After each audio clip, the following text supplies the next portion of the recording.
Palavra da Verdade, com Hernandes Dias Lopes.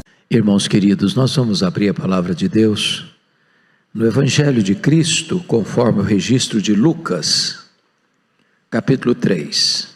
Lucas, capítulo 3.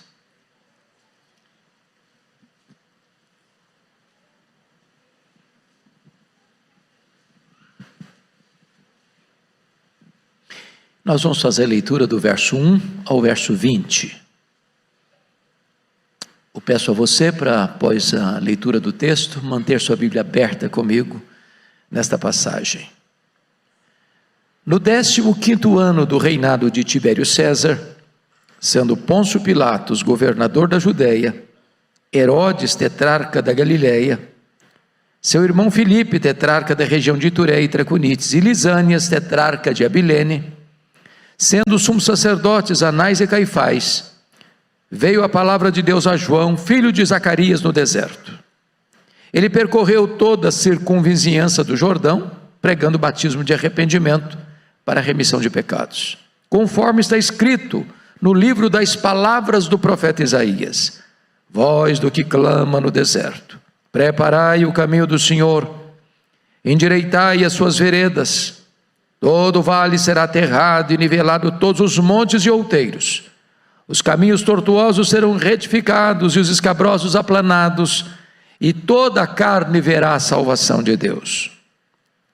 Dizia ele, pois, às multidões que saíam para serem batizadas: raça de víboras, quem vos induziu a fugir da ira vindoura? Produzi, pois, frutos dignos do arrependimento, e não comeceis a dizer entre vós mesmos: temos por pai Abraão. Porque eu vos afirmo que destas pedras Deus pode suscitar filhos a Abraão. E também já está posto o machado à raiz das árvores. Toda árvore, pois, que não produz bom fruto é cortada e lançada ao fogo. Então as multidões o interrogavam, dizendo: que havemos, pois, de fazer? Respondeu-lhes: quem tiver 2 túnicas, reparta com quem não tem, e quem tiver comida, faça o mesmo. Foram também publicanos para serem batizados e perguntaram-lhe: mestre, que havemos de fazer? Respondeu-lhes: não cobreis mais do que o estipulado. Também soldados lhe perguntaram: e nós, que faremos? E ele lhes disse: a ninguém maltrateis, não deis denúncia falsa, e contentai-vos com o vosso soldo. Estando o povo na expectativa, e discorrendo todos no seu íntimo a respeito de João, se não seria ele porventura o próprio Cristo, disse João a todos: eu na verdade vos batizo com água, mas vem o que é mais poderoso do que eu, do qual não sou digno de desatar-lhe as correias das sandálias. Ele vos batizará com o Espírito Santo e com fogo. A sua pá ele a tem na mão para limpar completamente a sua eira e recolher o trigo no seu celeiro. Porém queimará a palha em fogo inextinguível. Assim, pois, com muitas outras exortações, anunciava o evangelho ao povo. Mas Herodes, o tetrarca, sendo repreendido por ele por causa de Herodias, mulher de seu irmão, e por todas as maldades que o mesmo Herodes havia feito, acrescentou ainda sobre todas a de lançar João no cárcere. Irmãos, eu gostaria de conversar com vocês sobre o tema: quando Deus vira a mesa da história. Quando Deus vira a mesa da história. João Batista é uma figura emblemática. Talvez um dos homens mais extraordinários que já passaram por este mundo. Jesus chegou a dizer que dentre os nascidos de mulher, ninguém era maior do que ele. Talvez nenhum elogio transcenda este. João Batista é a dobradiça da Bíblia. Ele fecha o Antigo Testamento e abre o Novo Testamento. O propósito de Lucas, que era médico e historiador, é apresentar-nos João Batista e mostrar para nós como é que estava o mundo político e religioso quando este homem é levantado por Deus. Para fazer isso, Lucas adota uma metodologia. Ele parte do geral para o particular, do cenário político do império, vindo então para o cenário político e religioso da província de Israel. Ele abre para nós o mapa e apresenta para nós o cenário em que este homem veio ao mundo, como precursor do Messias. Eu vou pedir sua atenção e me delongar um pouquinho na descrição desse cenário, por entender que nós não podemos compreender claramente o ministério de João, a não ser que tenhamos com clareza o cenário em que ele foi apresentado. Então, com a Bíblia aberta comigo, observemos isso. No 15º ano do reinado de Tibério César, diz o verso 1. Bom, se você ler Lucas 2:1, você vai notar que quando Jesus nasceu, quem governava era César Augusto. César Augusto sucedeu Júlio César. César Augusto morreu no dia 19 de agosto do ano 14 depois de Cristo. E ele é sucedido então por Tibério César, que era seu filho adotivo, que é sucedido por Calígula, que é sucedido por Cláudio, que é sucedido por Nero, que é sucedido por Tito Flávio, que é sucedido por Vespasiano, que é sucedido por Domiciano, que é sucedido por Galba. E encerra-se aqui o relato do primeiro século, quando João retorna para Éfeso depois do seu cativeiro na colônia penal da ilha de Pátimos. Se nós estamos falando, portanto, do ano 15º do reinado de Tibério César, e se ele começa a governar em agosto do ano 14 depois de Cristo, nós estamos falando do ano 29 da era cristã. O Império Romano era um império truculento, tanto é fato que em Daniel capítulo 2, a figura que se tem lá daquela imagem, Roma é representada pelas pernas de ferro e os pés de ferro e de barro. Onde ele entrava, ele conquistava, ele oprimia. Era um império truculento, expansionista e guerreiro. O cenário, do ponto de vista do império, o cenário internacional, era um cenário de opressão política. Mas e a província, como é que está? Israel, qual é o cenário? E aqui eu chamo a sua atenção para o fato de estar escrito que sendo Pôncio Pilatos governador da Judéia. Aqui é preciso parar para entender. Porque no verso 1 você vai encontrar 3 tetrarquias, mas governada pela família herodiana. E aqui você vai ver que esse nome Pôncio Pilatos não era filho de Herodes, não fazia parte da família herodiana. Então vamos compreender um pouco agora esse cenário, por que esse nome está aqui. Vocês sabem que quando o Antigo Testamento termina, lá com Malaquias, quem governava o mundo era o Império Medo-Persa. Mas o Império Medo-Persa cai nas mãos de um outro império, o Império Greco-Macedônio.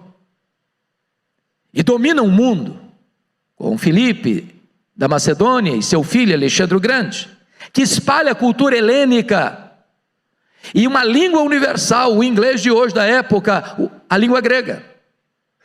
Quando Alexandre o Grande morre, não tendo herdeiro para assumir o trono, o grande império dele é dividido entre 4 generais.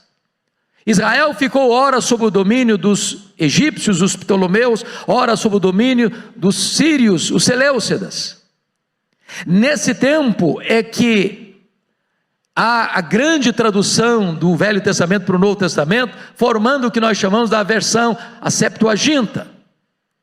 Nesse período, sob o governo seleucida, Antíoco Epifânio profana o templo de Jerusalém, sacrificando um suíno no altar do templo, o que provoca uma guerra, a guerra dos Macabeus, com Judas e Matatias Macabeus, e a família Macabeia domina, vence essa guerra e passa Israel a ser dominado por esta família, a família Asmoneia.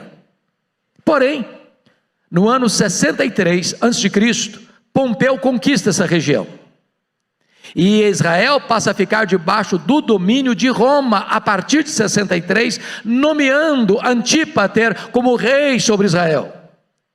Com a morte de Antípater, o filho dele, Herodes, chamado Herodes o Grande, ou Herodes I, começa a governar, e aqui você já começa a encontrar esse nome na Bíblia. Quando você fala de Herodes, é complicado às vezes, porque a Bíblia não descreve com clareza que Herodes, mas o Novo Testamento fala de 4 Herodes. Herodes I, que esse Herodes que governa como rei por concessão do imperador romano e do senado romano, Israel como rei de todo o território de Israel. Depois você tem Herodes Antipas, é o que está aí no versículo 1, que era o tetrarca da Galileia. Depois você escuta de Herodes Agripa I, lá em Atos 12, o que mandou matar o apóstolo Tiago e prender Pedro. E você tem um 4º Herodes, que é o Herodes Agripa II, o que disse para Paulo em Cesareia: por pouco me persuades a me fazer um cristão. Mas vamos parar um pouquinho nesse Herodes I, que é o grande administrador de Israel.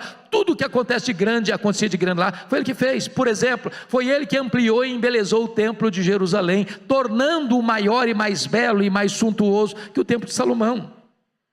46 anos de obra.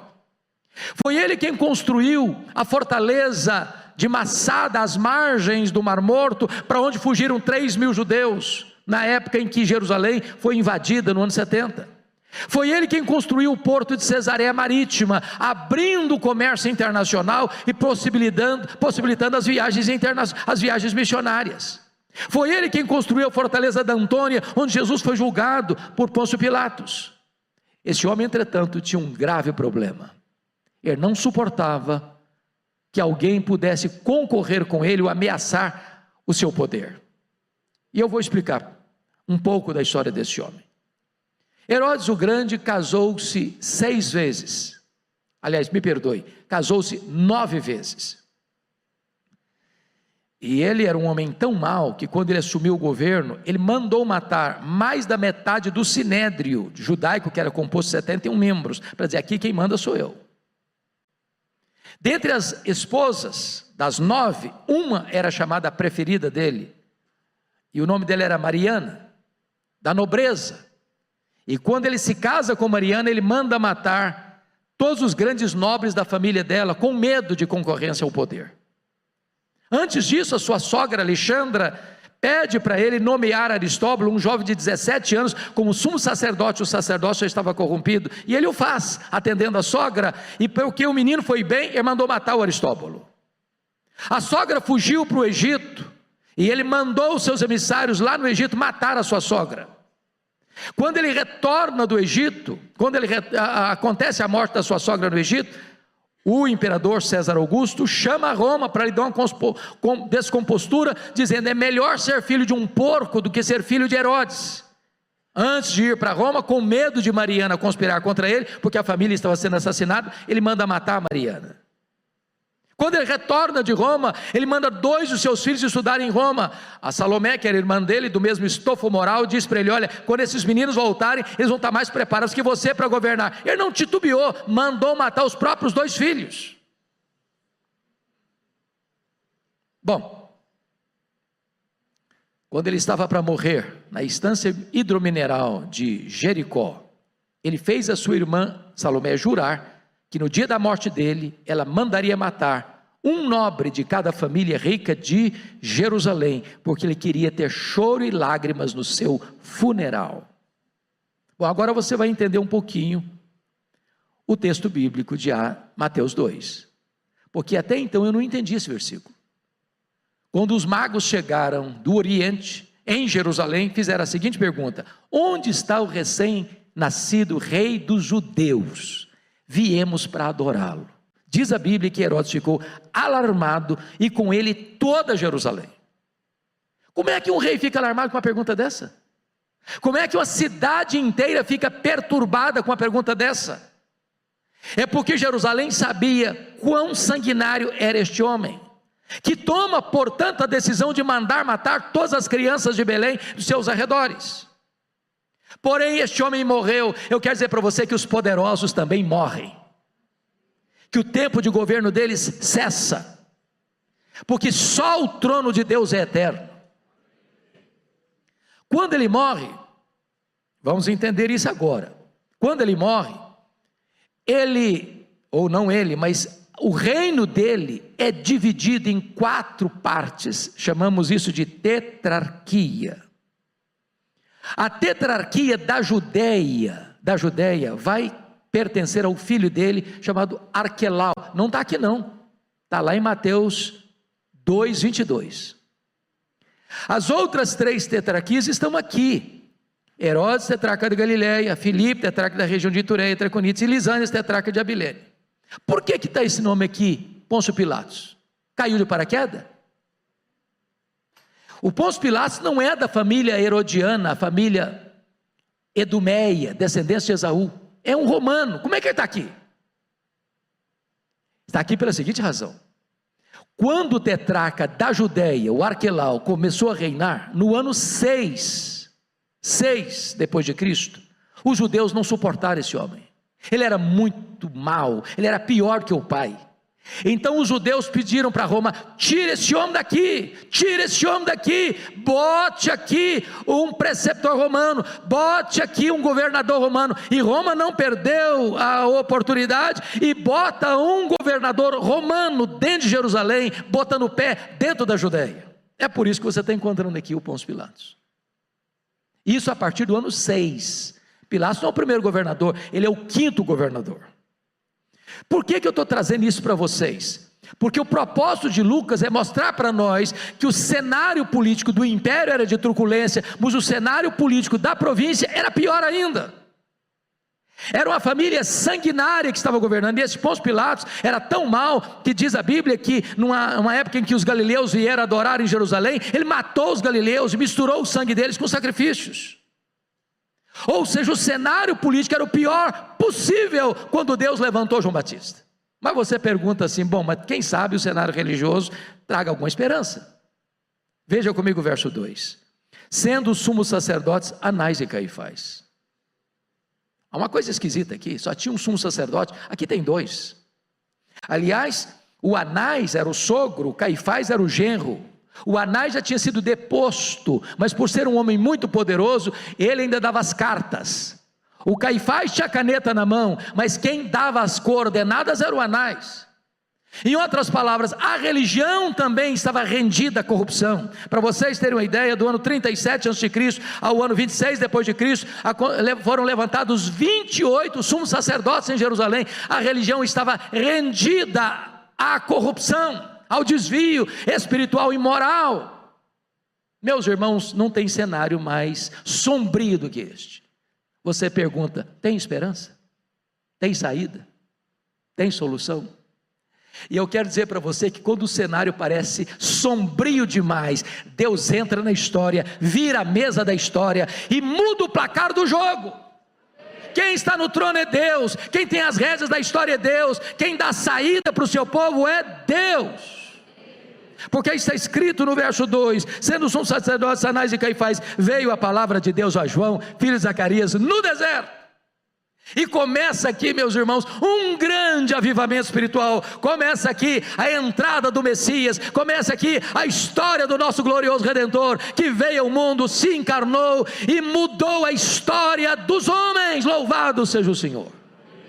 Agora notem vocês que a palavra de Deus não veio a Tibério César em Roma, a palavra de Deus não veio a Pôncio Pilatos em Cesareia Marítima, a palavra de Deus não veio a Anás e Caifás em Jerusalém, a palavra de Deus não veio a Herodes Antipas na Galileia, a palavra de Deus veio a João, filho de Zacarias, no deserto. Um homem estranho, comendo comida estranha, vestindo roupa estranha, pregando lugar estranho. Mas onde esse homem está, as multidões, toda a província da Judéia, toda a circunvizinhança de Jerusalém, toda a cidade de Jerusalém, vai para o deserto ouvi-lo. Sabe o que significa isso? Não é o lugar que faz o homem, é o homem quem faz o lugar. Não importa se numa grande catedral, não importa se num templo de chão batido, não importa se debaixo de uma árvore, não importa se num deserto, se a palavra de Deus vier, as multidões se ajuntarão para ouvir a palavra de Deus. Agora veja comigo a dinâmica do ministério deste homem, porque isso nos ensina muito. Olha o verso 3, ele percorreu toda a circunvizinhança do Jordão. Isso aqui é metodologia, porque a agenda da igreja sempre foi centrífuga e não centrípeta. Em outras palavras, a igreja sempre foi lá fora onde as pessoas estavam, e hoje nós queremos que as pessoas venham cá dentro onde nós estamos. Hoje nós estamos gastando mais os assentos dos nossos bancos do que as solas dos nossos sapatos. Leia a história, você vai ver que os profetas, João Batista, Jesus, os apóstolos, iam lá fora onde as pessoas estavam. A igreja age muito mais fora dos portões do que dentro dos portões. Mas você ainda pode perguntar, este homem depois de 400 anos, porque de Malaquias a João Batista tem 400 anos, tem templo, tem música, tem festa, tem sacrifícios, mas não tem palavra de Deus.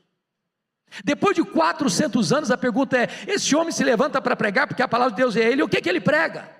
Está escrito, pregando o batismo de arrependimento para a remissão de pecados. Você pode dizer, ô João Batista, calma camarada, calma, esse povo não está acostumado com Bíblia, esse povo não escuta a Bíblia, tem 400 anos, então você prega uma mensagem mais leve, mais light, não dê feijoada para quem não está acostumado não, comece mais leve, prega uma mensagem mais palatável, mais ao gosto da freguesia, mais politicamente correta. Não, o primeiro pregador, depois de 400 anos, ele começa pregando batismo de arrependimento para remissão de pecados. Sabe, está dizendo o seguinte, olha, não tem salvação, a não ser que haja arrependimento. Não tem perdão, a não ser que haja mudança de caráter, de vida, de mente, de coração. Tem que se arrepender. Arrependei-vos, porque está próximo o reino de Deus.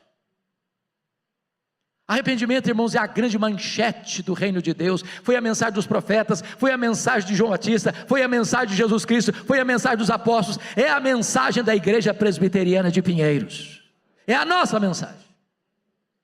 Agora notem comigo, você ainda pergunta, bom, ele tirou essa mensagem de onde? Ele inventou essa mensagem? Ele é o dono dessa mensagem? Ele é a origem dessa mensagem? A resposta está no versículo de número 4, conforme está escrito nas palavras do profeta Isaías. Depois de 400 anos, quando o primeiro pregador se levanta, ele não prega da sua cabeça, ele não cria mensagem, ele não é a fonte da mensagem, ele se volta para as escrituras, ele abre a Bíblia e prega a Bíblia. Isso é fundamental, meus irmãos, sabe por quê? O pregador não é a origem da mensagem, o pregador não cria mensagem, o pregador transmite a mensagem, ele é servo da mensagem. Ele abre as escrituras e expõe as escrituras. Deus não tem nenhum compromisso com a palavra do pregador, Deus tem compromisso com a sua palavra. O que nós temos de promessa que não volta vazia, não é a palavra do pregador, é a palavra de Deus. Louvado seja o Senhor. E eu quero lhes dizer, irmãos, que essa palavra é tão poderosa, que ela produz mudanças radicais. O verso 5 nos aponta isso. Há 4 coisas aqui radicais que vão acontecer. Primeiro, todo o vale será aterrado. O que é vale? É um lugar escuro, sombrio, são as cavernas da alma, são os corredores escuros do nosso coração, são aquelas áreas lúgubres e lógubres, tantas vezes escondidas, não ensolaradas, que precisam ser aterradas na nossa vida, para que Deus se manifeste. Mas notem mais, os montes de outeiros serão nivelados. Um monte fala de incredulidade, E a Bíblia diz que Jesus não fez milagres em Nazaré por causa da incredulidade. Monte fala de soberba, de altivez, de orgulho, de arrogância. Onde tem coração empinado, onde tem nariz empinado, onde tem soberba, aí Deus não se manifesta, porque Deus resiste ao soberbo. Mas o texto está dizendo que tem uma outra mudança: os caminhos tortuosos serão retificados. E caminho tortuoso fala de vida dupla, fala de hipocrisia, fala de ser uma coisa aqui, outra ali, outra acolá. A Bíblia diz que quando o Senhor precisa para se manifestar, é preciso que a nossa vida seja reta na luz. Mas o texto conclui dizendo: e os caminhos escabrosos serão aplainados. O que é escabroso? Na língua grega a ideia é de um caminho fora do lugar. O que está fora do lugar na sua vida? Sua vida emocional, sua vida sexual, sua vida financeira, sua vida devocional, seu relacionamento conjugal. O que está fora do lugar? Para que o Senhor se manifeste, é preciso que você coloque essas coisas no seu devido lugar. Agora notem comigo, que no verso de número 4, na parte B, João Batista nos é apresentado como engenheiro de trânsito do reino de Deus. Voz do que clama no deserto, preparai o caminho do Senhor. O que está por trás aqui? Qual o cenário aqui? O cenário aqui é o seguinte: quando um imperador ou um rei antigo, dos grandes impérios, egípcio, assírio, babilônico, medo-persa, greco-romano, greco-macedônio, romano, ia visitar uma província distante, não tendo boas estradas para ter acesso, ele mandava os seus engenheiros de trânsito abrir estradas, para que a comitiva real pudesse passar. É claro que João Batista é esse engenheiro de trânsito. Ele não está falando de estrada, ele está falando da sua vida, da minha vida. Porque Deus vai se manifestar ao mundo através da igreja, através de nós. A pergunta é: a sua vida é um obstáculo ou é uma ponte de passagem? É um caminho aberto ou é um caminho atravancado para que a comitiva divina não possa passar? Eu tive a bênção de visitar a missão Quacisabanto na África do Sul. Eu nunca vi, confesso a vocês, nenhum lugar onde eu sentisse tanto o ar tomado, encharcado pela presença de Deus. Esse foi um dos maiores avivamentos do século passado, 1966. Um templo construído numa fazenda, para 15 mil pessoas, 3 cultos por dia, caravanas do mundo inteiro indo ver o que Deus estava fazendo ali. Cegos viram, paralíticos e tetraplégicos andaram, mortos ressuscitaram. Mas quando chegamos ali, talvez querendo saber mais dos milagres, nós não vimos ninguém falar sobre os milagres. Mas o perfume da santidade de Deus era sentido. A presença de Deus era notória. E então perguntamos ao pastor Erle Stiggin: pastor, o que é avivamento? Ajude-nos a entender o que é avivamento. E ele disse para nós: você quer saber o que é avivamento? É preparar o caminho do Senhor para que Ele se manifeste. É preciso aterrar os vales, é preciso nivelar os montes, é preciso endireitar os caminhos tortos, é preciso aplainar os caminhos tortuosos, e os caminhos escabrosos. E o resultado do avivamento chega no verso 6: e então toda a carne verá a salvação de Deus. Bom, você ainda pode perguntar: pastor, qual foi a abrangência do ministério de João Batista? Eu acho isso incrível. Confira comigo o versículo 7, dizia ele, pois, as multidões. Confira o versículo 12, foram também publicanos. Confira o versículo 14, também foram soldados. Por que está escrito isso aqui? O que nós temos que aprender isso aqui? Eu tenho lido sobre crescimento de igreja, pastor Arival, missiólogos tratando dessa matéria, e alguns especialistas dizem o seguinte: você quer uma igreja para crescer? Essa igreja tem que ser homogênea. Traduzindo isso, vou começar uma igreja, vou plantar uma igreja. Bom, eu quero uma igreja de classe média, então eu vou plantar uma igreja do lado de um grande condomínio de luxo. Ou se não, eu quero plantar uma igreja mais intelectualizada, eu quero começar uma igreja, vou plantar uma igreja do lado de uma grande universidade, professores, acadêmicos. Outros dizem, não, eu vou plantar uma igreja para os pobres, vou fazer opção pelos pobres, vou plantar uma igreja na favela, vou plantar uma igreja num bairro mais carente. Sabe que eu olho para a Bíblia? Eu não vejo isso. Essa segmentação. Irmãos, a igreja é o único lugar do mundo onde o homem mais rico da cidade se assenta ao lado do homem mais pobre da cidade e não há nenhuma diferença entre os dois. A igreja de Deus é o único lugar onde o diácono da igreja, o maior empresário da cidade, carrega a cadeira nas costas para o pedreiro sentar e sentar com honra. Deus não vê o homem como os homens veem os homens. Deus não olha a cor da pele, Deus não olha a conta bancária, Deus não olha os diplomas universitários, Deus não tem opção nem pelo rico, nem pelo pobre. Deus ama o pecador, e todos são pecadores, e todos são bem-vindos, e todos formam uma só família, um só rebanho, um só povo. Louvado seja Deus. Bom, mas você pode perguntar, pastor, esse primeiro pregador, que tipo de mensagem ele pregava para impactar as pessoas? Que alerta ele fazia? Eu chamo a sua atenção para 5 alertas da pregação de João Batista. Primeiro, ele alertou sobre o perigo mortal da hipocrisia. Olha o versículo 7 comigo. Dizia ele, pois, às multidões que saíam para serem batizadas: raça de víboras. Eu fico escandalizado com João Batista, chocado, perplexo. Meus irmãos, tem 400 anos que ninguém prega, e o camarada começa a pregar chamando o auditório dele de raça de víboras. Se o pastor Orival fosse fazer isso aqui, eu não sei se a igreja ficaria cheia. Parece uma deselegância, não é politicamente correto, ninguém gosta de ouvir um negócio desse. Por que ele faz isso? A explicação, irmãos, está no texto paralelo de Mateus 3, versículo 7. Olha o que está escrito lá, eu vou ler para vocês. Mateus 3, 7 está escrito assim.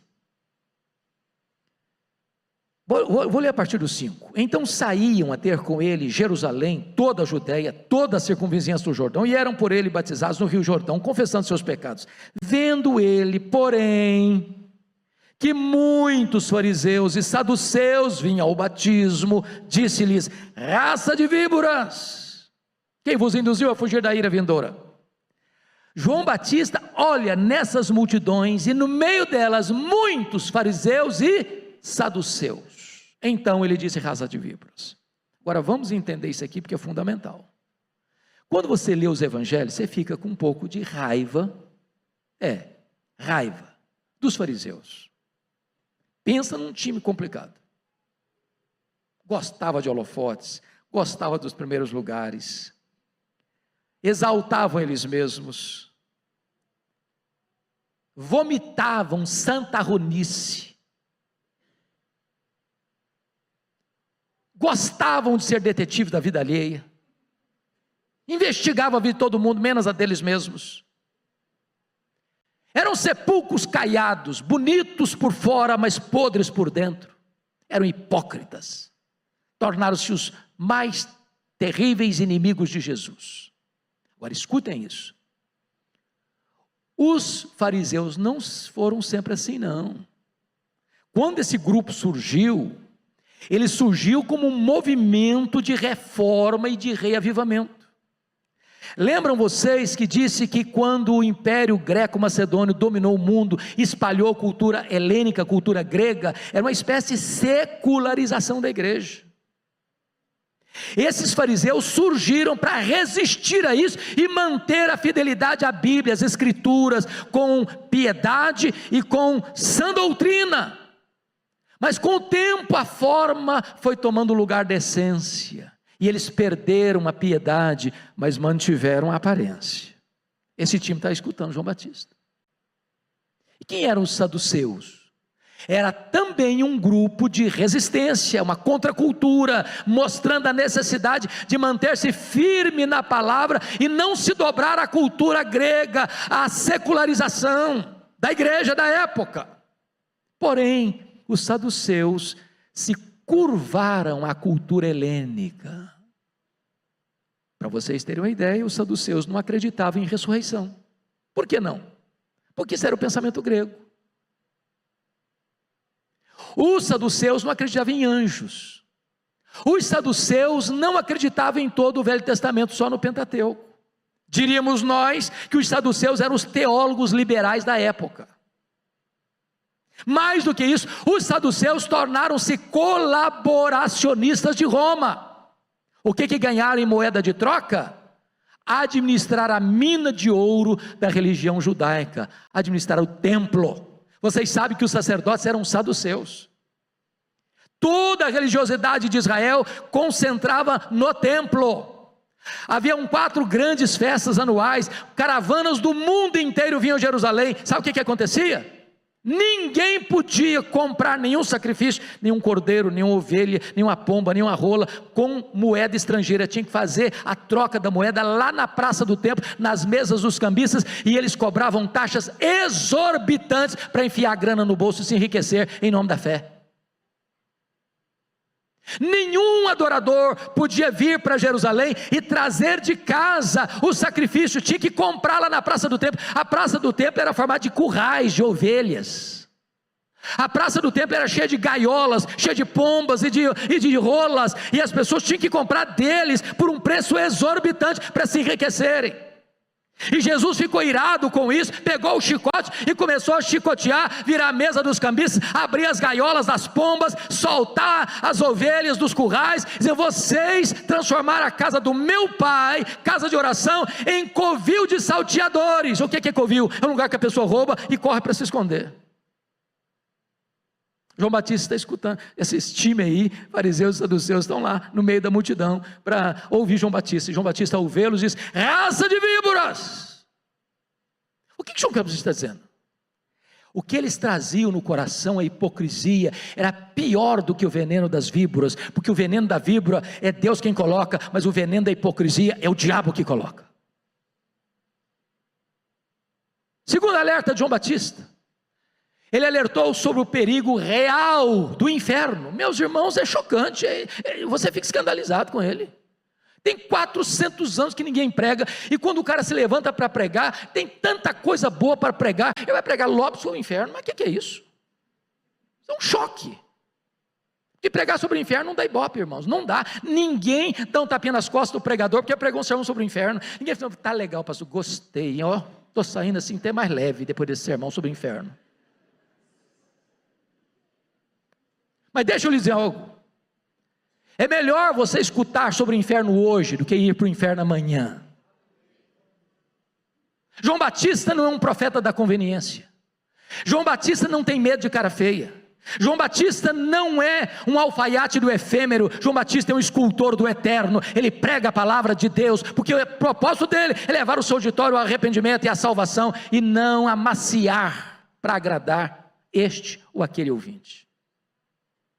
Terceira ênfase dele, confira comigo aí. João Batista alertou sobre o perigo do falso arrependimento no verso 8, produzir pois frutos dignos do arrependimento. Em outras palavras, não é arrependimento e novamente arrependimento e novamente arrependimento, é arrependimento e frutos dignos de arrependimento. Por que João Batista está dizendo isso aqui? Para aplicar para nós. Meus irmãos, tem muita gente hoje pregando um evangelho da graça, chamada da supergraça, que é desgraça, que justifica o pecado e não o pecador.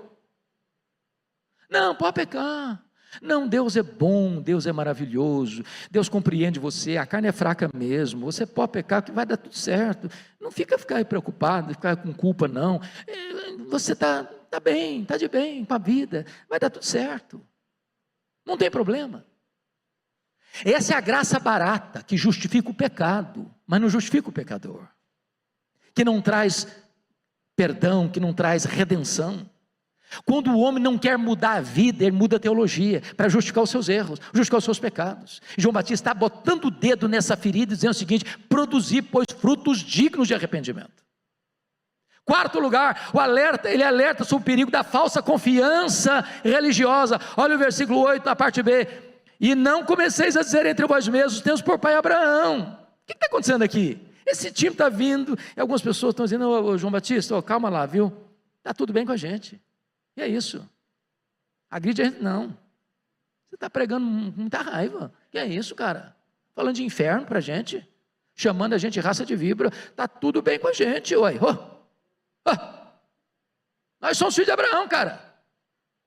Nós temos o sangue de Abraão correndo em nossas veias. O que é isso? O ancestral é o nosso pai. Mas preste atenção nisso. Os verdadeiros filhos de Abraão não são aqueles que têm o sangue de Abraão correndo em suas veias, mas aqueles que têm a fé de Abraão habitando em seu coração. Você que crê em Jesus é filho de Abraão. E ele termina, a última ênfase dele é o perigo da vida infrutífera, no versículo 9. E também já está posto o machado à raiz da árvore, toda árvore, pois que não produz bom fruto, é cortada e lançada ao fogo. Ou seja, não é o seu argumento, não é a sua eloquência, não é a beleza das suas palavras, é a vida. Você conhece uma árvore pelo fruto, pelo fruto. Bom, você pode fazer agora a pergunta: pastor, e daí? Este tipo de pregação trouxe resultado? Trouxe resultado? E a resposta é que a pregação de João Batista produziu uma revolução tão grande, que o apelo não partiu do pregador para o auditório, o apelo partiu do auditório para o pregador. Aí você tem avivamento. Lembra do Pentecoste? Não foi Pedro que apelou, foi o povo que apelou para Pedro. O que vamos fazer, Pedro? E ele disse: arrependei-vos e cada um de vós seja batizado em nome do Senhor Jesus Cristo e recebereis o dom do Espírito Santo. E esta promessa não é apenas para vós, é para os vossos filhos, para os que estão longe, para quantos o Senhor nosso Deus chamar. João Batista está pregando e diz a Bíblia aí, olha comigo, versos 10 e 11. As multidões perguntaram para ele: ô João, o que é que nós vamos fazer com essa mensagem, João? E ele respondeu, olha aí comigo, versículo 11. Respondeu: quem tiver 2 túnicas, reparta com quem não tem. Quem tiver comida, faça o mesmo. Sabe o que João está dizendo? Você quer saber se um cara é convertido mesmo? Se ele se arrependeu mesmo? É se ele é generoso. Generoso. Preste atenção nisso. Não combina crente, mão de vaca, pão duro, suvina, avarento. Crente tem o coração aberto, o bolso aberto, as mãos abertas, a casa aberta. Agora vamos entender uma coisa. Naquela época os bens de consumo não são fáceis igual hoje não. O cara comprava uma túnica e usava a túnica até acabar. Quem tinha 2 túnicas era o só fulano. Quem tem 2, dê uma. Porque às vezes a gente vai fazer um bazar na igreja, meus irmãos vão trazer roupas usadas, usáveis, e o cara começa a trazer as roupas velhas, até poída, sapato até furado, desafogar o guarda-roupa dele. Se você vai dar, dê o melhor. Aliás, gente, se você não tem experiência de ser generoso, comece a ser, comece a praticar isso. Reserva lá nas suas economias, toda semana, um valor para você dar oferta. E você vai ver a revolução que Deus vai fazer na sua vida. Agora preste atenção mais. Generosidade não é arrependimento. Ninguém vai para o céu porque dá roupa e comida para as pessoas. Generosidade é a evidência do verdadeiro arrependimento. Não é um substituto, é uma evidência. Mas vamos ver o impacto disso na vida de outro grupo, versículo 12, foram também os publicanos para serem batizados e perguntaram-lhe: mestre, o que havemos de fazer? Respondeu-lhes: não cobreis mais do que o estipulado. O que está escrito aqui? Eu estou falando agora de Receita Federal, do fisco. Vocês sabem que Roma na época não tinha os mesmos mecanismos de controle social que tem hoje, porque o leão está de olho em você, ele sabe mais da sua vida que você mesmo de você mesmo. Então o que Roma fazia para arrecadar tributos? Roma fazia uma concessão.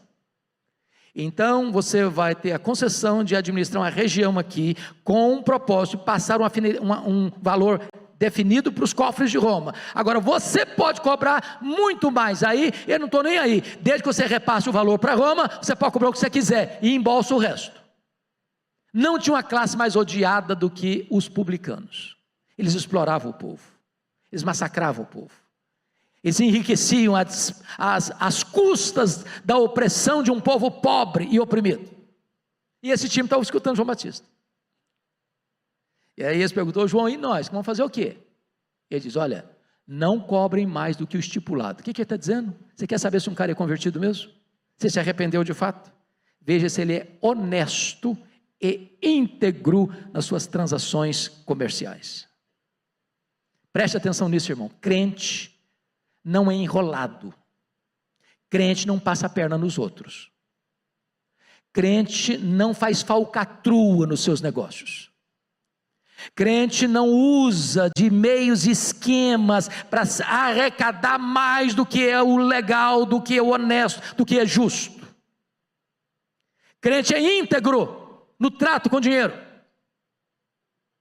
Você que conhece o mapa religioso do Brasil, você sabe disso. A igreja evangélica brasileira está precisando de um choque ético. Porque não basta apenas entrar para a igreja evangélica, é preciso mudar o caráter, é preciso mudar a vida, é preciso mudar a conduta, é preciso mudar a maneira de lidar com as coisas materiais. Mas agora tem um terceiro grupo lá, esse 14, olha aí. Também soldados lhe perguntaram: e nós que faremos? E ele disse: a ninguém maltrateis, não deis denúncia falsa, contentai-vos com o vosso soldo. O que ele está dizendo para os soldados? Primeiro, cuidado para você não usar a sua farda para exorbitar no exercício da sua autoridade. Você está com um revólver na cintura, com a farda militar, você achar que você é o Todo-Poderoso e massacrar alguém, maltratar alguém. Você é um servidor e não um opressor. Não deis denúncia falsa. O que ele está dizendo?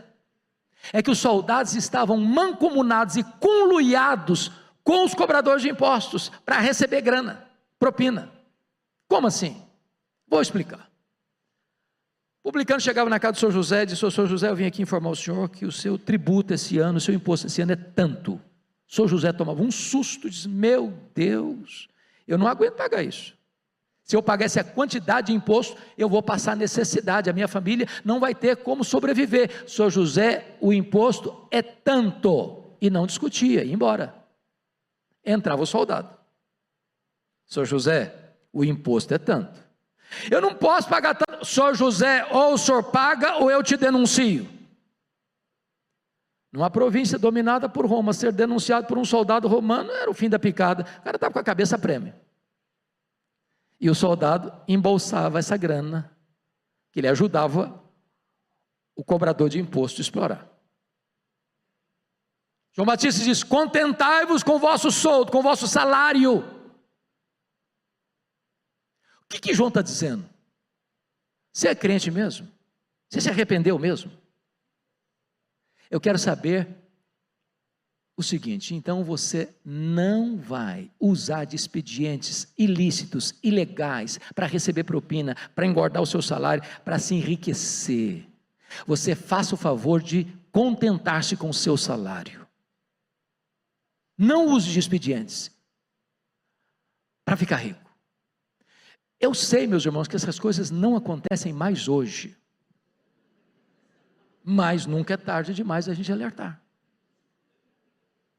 Bom, deixa eu terminar.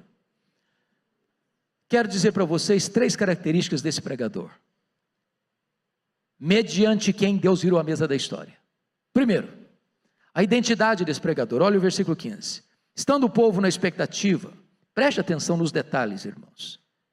Quem é que estava na expectativa? O povo. O povo é um coletivo de muita gente, todo mundo. E discorrendo quantos? Todos, não 80%, 90%, todos no seu íntimo, a respeito de João, se seria ele porventura o próprio Cristo. Eu fico impressionado com isso aqui, pastor Ival. Essa grande multidão lá, de repente um buchicho. Pede ouvido. Ô, gente, esse cara aí não é precursor do Messias, coisa nenhuma. Ele é o próprio Messias. Ele é o Messias. Não, esse cara é corajoso demais. Não, esse cara não tem medo de ninguém, não. Esse cara enfrenta qualquer um. Não, ele é o Messias. Ô, gente, ele é o Messias, tá? Ele é o Messias. Todo mundo, ele é o Messias. Não, ele é o Messias. A consenso, 100% de aprovação popular. Ele é o Messias. Ele é o Messias. Ele é o Messias. Ô, gente, não é outro, não. É ele mesmo. E toda essa 100% da opinião popular transforma-se numa pergunta que beija os ouvidos de João Batista com aquela voz aveludada da serpente e fazendo a seguinte pergunta: porventura, tu não és o próprio Cristo? Olha a tentação aí, olha o perigo aí, olha a isca venenosa aí. Se João tivesse engolido aquela isca venenosa, ele poderia pensar assim: ó, gente, ó, bom, pensando bem, quer dizer, eu acho que eu sou um fenômeno. Ninguém fez isso. Não tem nenhum registro de que um pregador levasse multidões para um deserto. Se eu assumir aqui o posto de Messias, o povo já tem do meu lado. Mas ele não engoliu a isca, não. Ele foi categórico, ele disse: não, eu não sou Messias, não. Eu sou apenas uma voz que clama no deserto. Eu vim preparar o caminho do Messias. Eu não sou o verbo, eu sou apenas uma voz que clama no deserto. Eu não sou a luz, eu aponto para Jesus e digo: este é a verdadeira luz que vinda ao mundo e ilumina todo homem. Eu não sou o cordeiro, eu aponto para Jesus e digo: eis o cordeiro de Deus que tira o pecado do mundo. Eu não sou o noivo, eu sou apenas um amigo do noivo. Eu batizo com água, mas aquele que vem depois de mim é mais poderoso que eu, e ele vos batizará com o Espírito Santo e com fogo. Eu não sou nem digno de me curvar, desatar as correias das suas sandálias. Eu tenho um lema de vida: convém que ele cresça e que eu diminua. Esse homem reconhece que toda a glória pertence a Jesus e ninguém pode tomar a glória que só pertence ao nosso Salvador. Segunda coisa, penúltima coisa, é que este homem reconhece a sua total limitação. Aliás, é bom frisar isso: todo pregador é absolutamente limitado. Limitado. E ele diz isso no versículo 16: eu batizo com água, mas aquele que vem depois de mim é mais poderoso que eu, e ele vos batizará com o Espírito Santo e com fogo. Sabe o que ele está dizendo? Você e eu, pregando a palavra, só podemos falar aos ouvidos das pessoas, mas não podemos falar ao coração. Só o Espírito Santo para fazer isso, sabia? Pastor Erival e eu, e qualquer pastor aqui presente, em qualquer lugar do mundo, a gente pode administrar os sacramentos, mas só podemos lidar com o símbolo, não com o simbolizado. Não importa se o batismo é por aspersão, por efusão ou por imersão, o pregador só consegue lidar com o símbolo, mas ele não tem o poder de operar o simbolizado. Só Jesus batiza com o Espírito Santo e com fogo. Pastor Arival e eu podemos ministrar a ceia do Senhor e pegar o pão e parti-lo, podemos distribuir o cálice com o vinho, mas nós não podemos tornar esse sacramento eficaz no coração das pessoas. O pregador é limitado, portanto, baixa a bola, baixa a bola. Mas finalmente, esse pregador é corajoso, corajoso. Olha o versículo 19 e 20 comigo. Mas Herodes o tetrarca, sendo repreendido por ele, por causa de Herodias, mulher de seu irmão, e por todas as maldades que o mesmo Herodes havia feito, acrescentou ainda sobre todas a de lançar João no cárcere. Vamos entender isso aqui. Eu disse para vocês lá no começo que Herodes o Grande casou-se 9 vezes, formando o que nós chamamos de uma família disfuncional, criando o que nós chamamos de meio-irmãos, irmãs, meia-irmãs. Dos muitos filhos de Herodes o Grande, 4 deles receberam poder político. 4 deles. Arquelau, Herodes Antipas, Filipe II, esse aqui, Filipe do versículo 1, não é o primeiro, Filipe II, e Lisânias. Muitos outros filhos não receberam poder político, se espalharam pelo mundo. O Filipe I morava em Roma, casado com Herodias. Herodias era filha de um outro filho de Herodes, Aristóbulo. E esse Herodes Antipas, tetrarca de Galileia, um dia vai a Roma e se engraça com a sua cunhada. Ele era casado com a filha do rei Aretas, e Herodias diz para ele: se você se divorciar da filha do rei Aretas, eu me caso com você, eu abandono o seu irmão, e vou com você para Galileia. Herodes Antipas topou, divorciou-se da filha do rei Aretas, e chega na Galileia com a Herodias a tiracolo, como sua mulher. Ela era sua cunhada e ela era sua sobrinha. Portanto, o pecado dele foi de adultério e incesto. Quando João Batista vê essa cena, ele não intimidou não, ele botou o dedo na ferida, o dedo no nariz do rei e disse: não te é lícito, do tetrarca, não te é lícito possuir a mulher do teu irmão. Ele sabia que estava mexendo num vespeiro, ele sabia que estava mexendo num ninho de cobra, mas ele não era um profeta da conveniência, ele era um arauto do Altíssimo. Foi odiado, foi preso, onde? Na prisão de Maquerós. Sabe onde fica Maquerós? Do lado do Mar Morto, temperatura média 40 a 50 graus. Herodes de vez em quando ia lá para ouvi-lo, tinha medo dele. E sabe o que João Batista pregava por Herodes? Juízo final. E o rei ficava com mais medo ainda. Aí um dia o rei deu uma festa de aniversário, convidou os seus amigos, e a filha de Herodias dançou desenvoltamente diante de Herodes, e ele, talvez já bêbado, fez promessas à menina inconsequentes, e ela espertamente vai perguntar para a mãe: ô mãe, o rei me falou que se eu quiser até a metade do reino herdar, agora eu quero saber o que eu peço.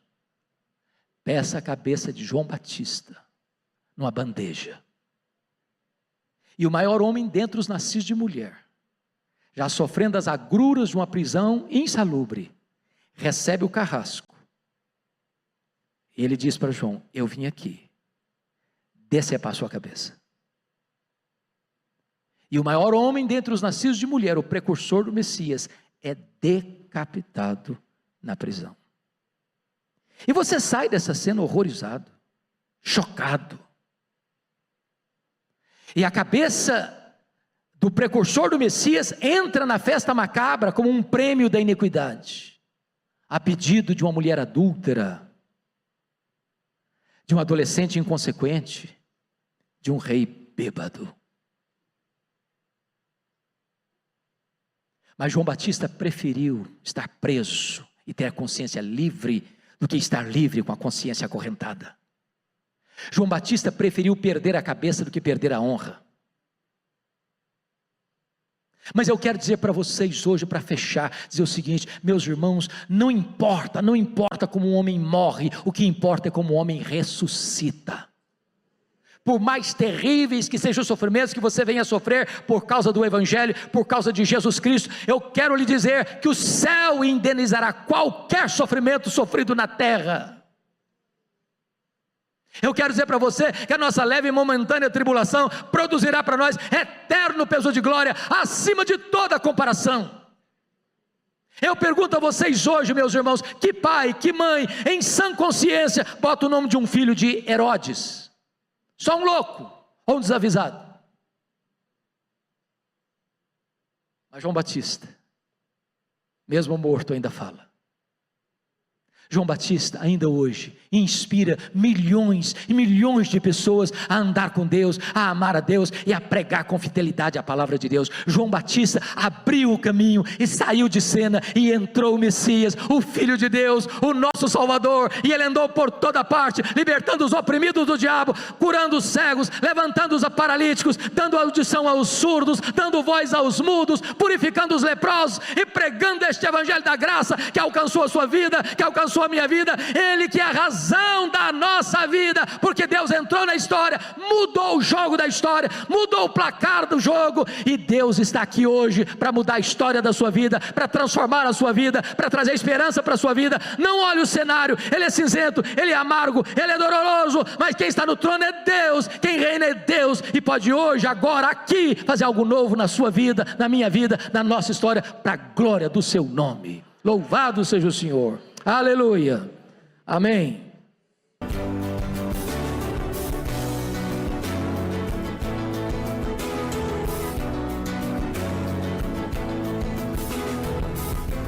Palavra da Verdade, com Hernandes Dias Lopes.